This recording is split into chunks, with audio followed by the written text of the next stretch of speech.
इंसान की डेवलप की हुई सबसे पुरातन भाषाओं में से एक संस्कृत से जुड़ा साइंस कुछ ऐसा है कि नासा के रिसर्चर्स ने भी कहा है कि संस्कृत रोजाना इस्तेमाल के लिए सबसे अच्छी भाषा है। संस्कृत को आर्टिफिशियल इंटेलिजेंस जैसी एडवांस्ड फील्ड्स में बहुत ही इंपॉर्टेंट माना जाता है। सभी भाषाओं की जननी के रूप में जानी जाने वाली संस्कृत भारतीय उपमहाद्वीप की प्रमुख शास्त्रीय भाषा है। भारत की 22 आधिकारिक भाषाओं में से एक संस्कृत हिंदू, बौद्ध धर्म, जैन धर्म की प्रचलित भाषा भी है। पाणिनि अष्टाध्यायी को संस्कृत की सबसे पहली ग्रामर बुक के रूप में पहचाना जाता है। इस किताब में संस्कृत ग्रामर को 8 चैप्टर्स में 3990 सूत्रों की मदद से डिफाइन किया गया। आज की तारीख में संस्कृत का ग्लोबल एक्सेप्टेंस इतना है कि अकेले जर्मनी में ही संस्कृत सिखाने वाले 80 से ज्यादा इंस्टीट्यूट्स हैं। संस्कृत को इंडो यूरोपियन भाषा परिवार की सबसे पुरानी भाषाओं में से एक माना जाता है। नेशनल ब्रेन रिसर्च सेंटर एनबीआरसी के साइंटिस्ट्स को एक रीसेंट स्टडी में पता चला है कि देवनागरी पढ़ने में रोमन लिपियों के कंपैरिजन में इंसानी दिमाग का ज्यादा हिस्सा इस्तेमाल किया जाता है। इसका मतलब है कि संस्कृत सीखना दिमाग के लिए एक बहुत ही अच्छी एक्सरसाइज है।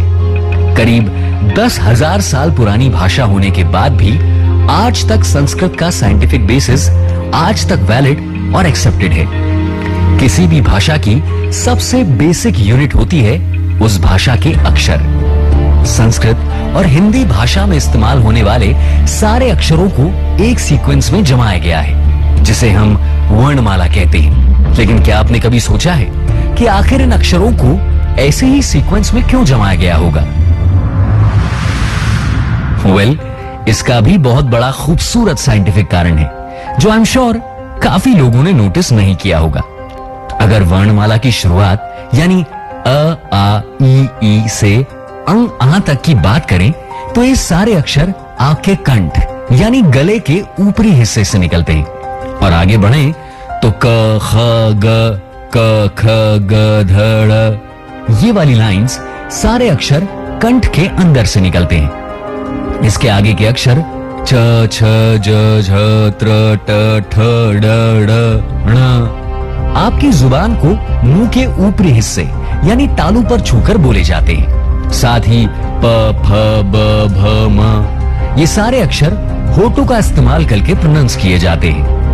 और त, थ, द, ध, ण, त, थ, द, ध, न इनको बोलने में जुबान दांतों पर लगाई जाती है। कहने का मतलब यह है कि वर्णमाला के सारे अक्षर उन्हें बोले जाने पर जुबान, तालू और होठों का इस्तेमाल होता है। इसके मुताबिक एक साथ रखे गए हैं, यानी इस भाषा के ओरिजिन में ही फोनेटिक साइंस का पूरा ध्यान रखा गया है। और इसीलिए संस्कृत के मुंह से निकलने वाले हर यूनिक साउंड के लिए एक अक्षर मौजूद है। किसी भी भाषा का काम सिर्फ अक्षरों से नहीं चलता। जब इन अक्षरों से शब्द बनते हैं और शब्दों से बनते हैं वाक्य, तब भाषा की असली पहचान उभर कर बाहर आती है। हमने संस्कृत अक्षरों की बात तो कर ली, अब उन अक्षरों से वर्ड्स और सेंटेंसेस बनाने के सिंटेक्स और ग्रामर की बात करते हैं। अगर आप काफी सालों से इंग्लिश, स्पेनिश या इटालियन बोलते आ रहे हैं, तो आपने नोटिस किया होगा कि समय के साथ साथ इन भाषाओं का ग्रामर बदलता रहता है। विक्टोरियन इंग्लिश, जो हमें शेक्सपियर जैसे लेखकों के समय में लिखी जाती थी, उसके कंपैरिजन में आज की इंग्लिश बिल्कुल अलग है। वैसे ही भारत के कंपैरिजन में इंग्लैंड जैसे छोटे द्वीप पर भी इंग्लिश भाषा के अलग अलग एक्सेंट्स हैं। लेकिन संस्कृत पर गौर करें तो ये भाषा आज भी वैसी की वैसी है। इसका प्रमाण हमें देश के अलग अलग हिस्सों के मंदिरों में जाकर मिलता है। आप जम्मू में वैष्णो देवी, साउथ में पुरी या देश के किसी भी हिस्से के मंदिर में चले जाइए, यहाँ के पुजारियों के मंत्रों में संस्कृत भाषा ही नहीं, उसका उच्चारण यानी एक्सेंट भी एक जैसा ही मिलेगा।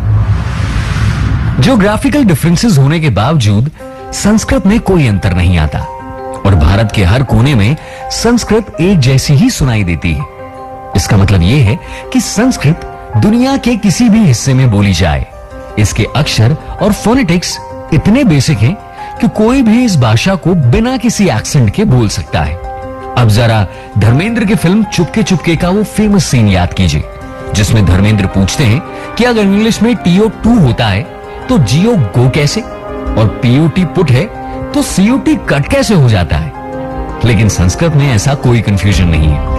ऊ की मात्रा से ऊ का ही उच्चारण होता है, ई की मात्रा से ई का ही उच्चारण होता है। ये सारे नियम आज तक एक्सेप्टेड हैं और किसी भी लैंग्वेज साइंटिस्ट ने इस भाषा में किसी भी तरह के बदलाव की कोई जरूरत महसूस नहीं की है। 10,000 सालों से बिना बदले ये भाषा वैसी की वैसी ही चली आ रही है।